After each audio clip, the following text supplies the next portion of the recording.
Howdy folks, Doc here with Last Best Tool, and today I've got an unboxing from Snap-on. As you can see, the Snap-on Tools sent me something, and let's get to it. It's not sockets and ratchets though, like usual.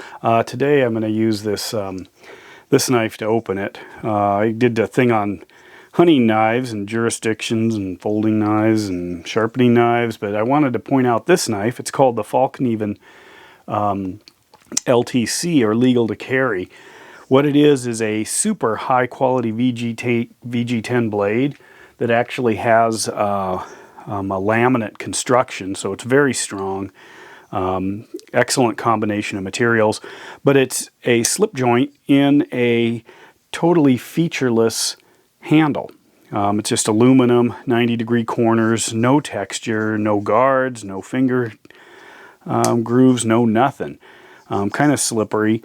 It's impossible to open this small knife. If we can crack open the this and look from the blade, it's barely 2 inches is the length of the blade, and it actually has a really strong spring, so there's physically no way to open it one-handed. Well, maybe somebody could figure it out. You might cut yourself. Certainly not a gravity knife. And there's no way that you can lock the blade or anything. So it's kind of it's a pen knife. It's an old school gentleman pen knife, but it basically the Falkneven company checked a bunch of laws, especially in America, regarding different jurisdictions, and tried to design a knife that had absolutely nothing wrong with it compared to the way the legislation was written.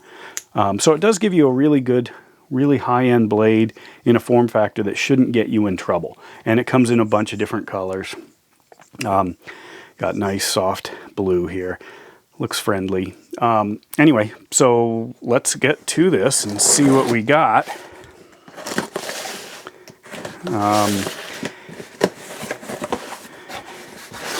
Snap-on appreciates our pandemic business, probably. What we got our traditional wrapping, our paperwork, and some stuff. So let's see what the Snap-on company gave me. Let's start with this guy here. This looks like a snap ring plier. This particular one, honestly, I didn't have any 90-degree or 45-degree pliers, or any 90-degree ones. I thought 45 might be a nice compromise.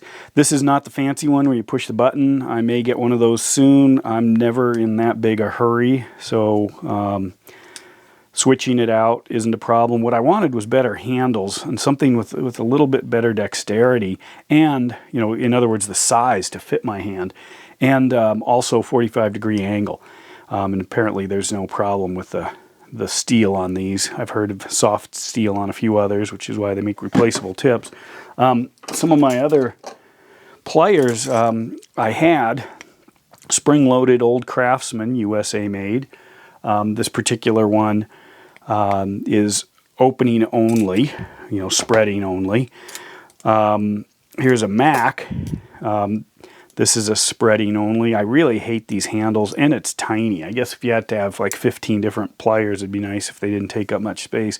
But when you use them, they just are not comfortable, hard to hold on to. You know, that's why I wanted this. That's why I wanted that bigger grip. And also these, you'd have to have the set. To run it the opposite direction. This was my compromise. It went even smaller. This is an SK. We're really getting tiny. Again, straight. This one has the same or a similar switch to go opening or closing. However, this one is really tiny. Hard to get into my hand comfortably without having it open. And then, you know, hanging onto it becomes a little more difficult. But it does close pretty dang small. That's something I wondered about when I saw some of the Snap-ons, is, you know, how big. But honestly, if I'm down that size, it's a really tiny little thing I'm working on. Most of the stuff I work on, this is probably going to be perfectly perfectly fine. But anyway, those are the things I have now. That's why I went with one of these. Let's see. Set that out. What is this? This is a plastic bit box.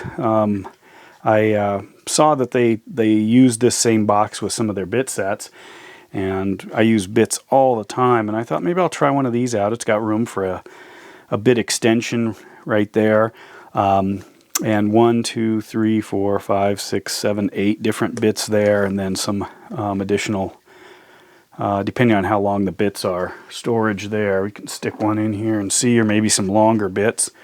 I don't know, would that work in there? Now it's going to be too long for something like that. What about this Milwaukee here? Too long for that one. So I wanted to just explore this. I like the color. Super heavy duty plastic. Full hinge system with a metal rod.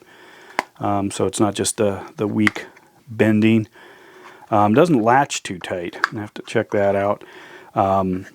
Anyway, that's something I wanted to explore. We'll see how that goes. I think I know what this is. It is a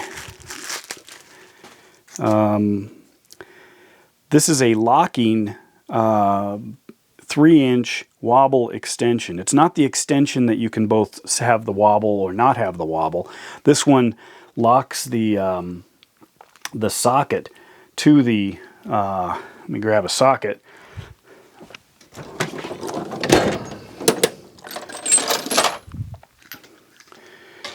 Okay, whoops, this one, grab a socket here. This, oh, it's locking, remember? It doesn't go on unless you unlock it there. So I've locked it on. It's the first time I've played with it. Give me a break. So what I've done is pulled the collar down, released the spring mechanism, which controls the ball, and then slid it into the base of the socket. Now it's stuck on there. And why I like that, especially if I'm using a, let's see if I got one here, like a locking ratchet, is this is all now locked together. And what I've discovered sometimes is using the wobbles, maybe I've got a, here, this might show it. This is the part I took out. I was working on my old truck. Anyway, this thing, this thermostat or temperature sensor, my figure went bad, looks pretty bad. It's only like, I don't know, 40 years old. But anyway, I really, in order to get in and grab this thing, I had to use actually several actually it's still sitting here, several wobble extensions to get into the location. And when you put that much of a bend on something, and if it's stuck pretty tight, there's a good chance you're going to kind of round these off at a bit of an angle. Sometimes they get stuck, especially if you're using a 12-point socket. They get stuck in there. And then when you go to pull the tools out, you know, the socket stays stuck on. And I found that happens more when I'm kind of bending it off at the edge. So I decided I'd give one of these wobble sockets, or locking wobbles, a test, because I end up using a lot of locking things. I find it real handy to make sure things are stuck, you know, when you're reaching down. And wobble, sometimes because you're going in at weird angles, sometimes you even go in crooked on the fastener or on the thermostat or whatever, or the temperature sensor, and then you're kind of stuck, and then you pull it off, and then it's stuck down in there, so you got to go and release it. You've probably all been there. It's new to me, but I thought I'd give one of these a shot. The other thing, I didn't go with they make a super tiny one, and then they make a long one, and I don't mind, you know, stacking extensions, so I could easily, you know, do this, or if I thought it was going to create a problem, I could put it on the ratchet side. But it gives me an opportunity to try to fix an inconvenience that I run into sometimes. So I thought I'd give it a shot. Anyway, there it is. And I'll let you know how that goes. What else do we have in here? Some Snap-on safety glasses.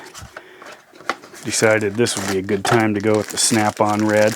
These, I don't know who makes them. Uvex used to. But they just are nice, nicely made glasses. Real simple, light. I use them a lot of times more for sports and outdoor activities than I do for shop work. And part of the reason is I've got some less expensive ones for shop work. But what I wanted these for, a couple of reasons. One is, although I have others, let me grab one of them. Yeah, like this one here. They're both branded Snap-on. This one I like because I can adjust it, and also the earpieces. But as the earpieces come down, I have trouble when, like, I'll use these, especially now in the low sun days, if I'm out biking or walking in the forest at dusk or whatever. It's a good way to get a poke in the eye. So what I like to have is a good set of clear, or I've got both clear and yellow safety glasses that I wear. And I wanted ones with straight temples because these will fit into helmets, under hats, a lot better, especially bike helmets. And I usually don't need the adjustment as much if they fit right. I think they were like $16, which to me is a screaming deal from Snap-on, and for the Snap-on quality. And these are actual, safety glasses. So for a lot of outdoor activities, whether they involve higher speeds or firearms or whatever, got to have some good glasses. And I'm kind of a persnickety person when it comes to optics, so I like good optics, and I can tell the difference on the cheap ones. So there's those. And then the last thing, looks like, are some nut drivers. Now, I did mention when I got these T-handled Allens from Snap-on, which I thought are a pretty good deal. They fit great in the hand. The more I used them, the more I thought, gosh, it'd be nice to have some nut drivers that were kind of very similar. Quick grab, so a lot of, they're metric, so I got a 12, 10, and an 8, which come in real handy. Now, yes, of course, I could throw sockets, whatever, all over the place onto all kinds of extensions, and I even have a T-handles from my screwdriver set that I could quickly throw on.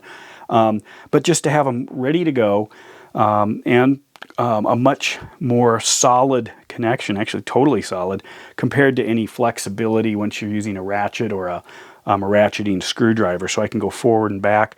I'll give these a shot and let you know how it goes. You can buy them in a big set. Frankly, almost everything I'm going to do probably involves these sizes. If I need another one, I'll add it later. But sometimes the Snap-on sets are, a buck or two less than buying everything individually. And there were some sizes I didn't think I'd ever use. But I like how they're made. I like the look, the feel. The length is about right. I have short ones from way back that aren't the super high quality that I used to use. And I think that this length will probably be welcome. It's nice feeling torque there. Again, made in Spain. Must be where they've got the plant for these handles. And obviously, you can see they just changed the mold a little bit when they built these. Left that intact. It's okay. The price is right. Anyway, I'll let you know how these work out. 6 point, and one last little thing down here at the bottom. I thought I'd give some of these a try. These are kind of their diamond-coated bits that Snap-on makes. Here's another Snap-on next to it. The diamond coating is more for really gripping a fastener, not necessarily lasting a long time, but I hear that it does. But what I'd like to do is have a a set of these things, but they're expensive. And so I thought I'd try one and see how it goes. See if I've got a screw around here. Here's an old screw from way back. Yeah, that's pretty grippy. I can feel the difference already. So I'll give this a shot and see. I'll probably get a couple more of some of the regular sizes, and I think you mostly need it in Phillips. Maybe some longer ones for speed bits for drills, and see how it goes. But they do make some super high-end, kind of premium bits. Anyway, that was my tool haul unboxing for Snap-on right now. Hope you found it useful. Doc out.